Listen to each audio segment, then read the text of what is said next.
కోరుతున్నాను. Lions club of Chegunta ఆధ్వర్యం లోపల ప్రశాంత ఉద్యోగ సంఘ కార్యాలయం నందు రక్తదాన శిబిరం ఏర్పాటు చేయడం జరిగినది. దీనికి మనకు విశిష్ట అతిథులుగా మన చేగుంట మండల తహసీల్దార్ అయినటువంటి శ్రీ నారాయణ గారు రావడము చాలా సంతోషకరమైనటువంటి విషయము. మరి వారిని మేము అభినందించక తప్పదు. ఎన్ని పనులున్నా ఈ కార్యక్రమానికి వచ్చి వారికి తోచినటువంటి సలహాలు ఇచ్చినందుకు గాను వారికి మేము కృతజ్ఞతాభివందనాలు తెలియజేస్తున్నాము.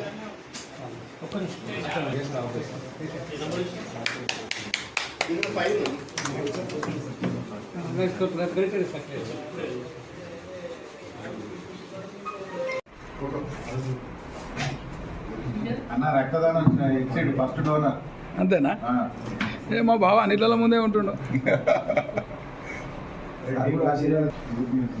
Municipal sir